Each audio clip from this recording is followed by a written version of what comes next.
الحمدللہ وکفى وسلام علی عبادہ الذین اصطفى اما بعد۔ ایک حدیث سنانی ہے، ترمذی شریف کی حدیث ہے، سنن ترمذی کتاب الزہد حدیث نمبر 2305، صحیح حدیث ہے۔ ابو ہریرہ رضی اللہ عنہ بیان فرماتے ہیں کہ رسول اللہ صلی اللہ علیہ وسلم نے فرمایا من یأخذ عنی هؤلاء الکلمات فیعمل بہن او یعلم من یعمل بہن، آپ میں سے کون ہے جو میری ان باتوں کو لے خود عمل کرے اور اس کو سکھائے جو ان باتوں پر عمل کرنا چاہتا ہے۔ اس لیے پتہ چلا کہ نبی صلی اللہ علیہ وسلم کا انداز سوال جواب والا تھا، تو تقریر ایسی ہونی چاہیے کون ہے تاکہ لوگ جانتے رہیں، ایسی بالکل نہ ہو کہ ہم بولتے جا رہے ہیں تاکہ سامنے والے کو سمجھ میں آئے یا نہ آئے، ہم بولتے جا رہے ہیں چاہے سامنے والے کو سمجھ میں آئے یا نہ آئے، یہ نبی صلی اللہ علیہ وسلم کا انداز نہیں ہے۔ نبی صلی اللہ علیہ وسلم کا انداز کون ہے آپ میں سے؟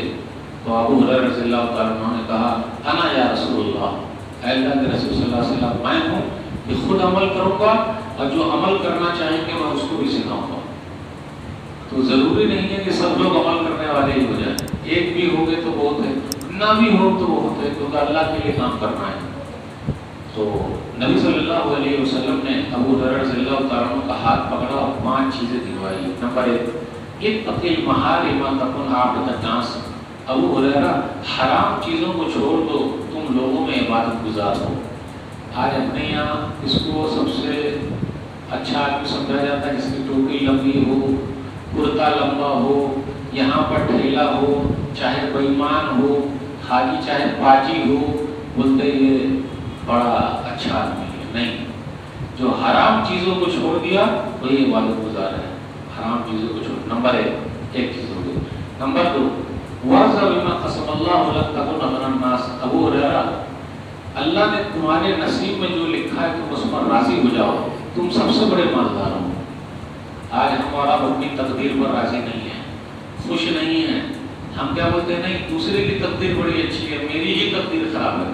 میرے بھائی کو جب اللہ نے ہماری تقدیر بنائی ہے تو ہماری تقدیر خراب کیسے ہو سکتی ہے؟ اور ہر آدمی اپنی تقدیر پر راضی ہو جائے، خوش ہو جائے، مجھے جو ملا ہے میرے نصیب کا ہے، تو اس سے اچھا مالدار کوئی نہیں، یہ سب سے بڑا مالدار ہے۔ نمبر 3، وَأَحْسِنْ إِلَىٰ جَارِكَ تَكُنْ مُؤْمِنًا، ابو ہریرہ اپنے پڑوسی کے ساتھ اچھے رہو، تم ہی مومن ہو۔ آج ہم اور آپ اپنے پڑوسی کے ساتھ اچھے نہیں ہیں، سامنے والے کو اپنے گھر کی چابی دے سکتے لیکن پڑوسی کو نہیں۔ پڑوسی کے ساتھ ہمیشہ جھگڑا رگڑا چلتا رہا۔ ایک مرتبہ ایک عورت بیلن لے کے نکلی، روٹی بیلتے ہیں نا، بیلن لے کے نکلی، تو شوہر نے کہا کہاں جا رہی ہو؟ تو کہا پڑوسن کے گھر میں جا رہی ہوں۔ بولے کیوں؟ بولے کل بھی گئی تھی اور آج کیوں جا رہی ہوں؟ تو کہا کل سیمی فائنل تھا آج فائنل ہے اس لیے بیلن لے کے جا رہی ہوں۔ تو عائشہ کا جھگڑا فاطمہ سے اگر نہ ہو تو نہ ناشتہ ہضم ہوگا نہ کھانا ہضم ہوگا۔ پڑوسی کے بچے بہت خراب رہتے لیکن پڑوسی کی بیوی بڑی اچھی لگتی، پڑوسن، اس کی بیٹی کو سب کو نظر ہے۔ میرے بھائی کیا ہو رہا؟ پڑوسی کے ساتھ اچھا رہنا، تو یہ مومن ہونے کی نشانی ہے۔ کتنے ہو گئے؟ 3 ہو گئے۔ وَأَحِبَّ لِلنَّاسِ مَا تُحِبُّ لِنَفْسِكَ تَكُنْ مُسْلِمًا، ابو ہریرہ جو تم اپنے لیے پسند کرتے ہو وہ لوگوں کے لیے پسند کرو، تم مسلمان ہو۔ کیا ایسا ہو رہا ہے؟ بس ہم کو ہی چاہیے جب بھی کوئی چیز کا مسئلہ ہو، اعلان ہو، کوئی بات ہو، ہم دوسرے کو نہیں بولتے، کیوں؟ میرا کم ہو جائے گا۔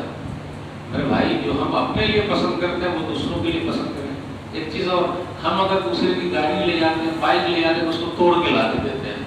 میرے بھائی جس طرح ہم چاہتے ہیں ہماری نہ ٹوٹے آپ کی بھی نہ ٹوٹے، تو ہم چاہتے ہیں کہ ہمارے ساتھ اچھا ہو، ہم دوسروں کے ساتھ اچھا کریں، دوسروں کا خیال رکھیں، تو یہ نشانی ہے کہ ہم مسلمان ہیں۔ اب آخری چیز، وَلَا تُكْثِرِ الزَّحْكَ فَإِنَّ كَثْرَةَ الزَّحْكِ تُمِيتُ الْقَلْبَ، ابو ہریرہ زیادہ مت ہنسنا کیونکہ زیادہ ہنسنا دلوں کو گودا کر دیتا ہے۔ ٹی وی پر پروگرام آتا ہنسانے والا، سب لوگ خوب ہنستے ہیں اور سمجھتے ہیں کہ ہنسنے سے زیادہ فائدہ ہے۔ ہاں ہنسنا چاہیے لیکن زیادہ نہیں ہنسنا، تو اس سے دل مردہ ہو جاتا، جب دل مردہ ہو گیا تو مسئلہ ختم ہو جاتا۔ میرے بھائی یہ 5 چیزیں تھیں، نبی صلی اللہ علیہ وسلم نے ایک مجلس میں کہا تو ابو ہریرہ رضی اللہ تعالیٰ عنہ نے ہاتھ اٹھایا، نبی صلی اللہ علیہ وسلم نے ان کا ہاتھ پکڑا، 5 چیزیں دلوا دی، وہ عمل شروع کر دیے اور جو سیکھنا چاہتا ہے اس کو زبردستی مت سکھائیے. اپنے لوگ زبردستی علم تھوپتے ہیں. یہاں کیا لکھا ہے؟ جو عمل کرنا چاہے گا اس کو سکھانا ہے، جو نہیں چاہے گا اس کو زبردستی کیا کریں گے؟ سکھا کے نہیں.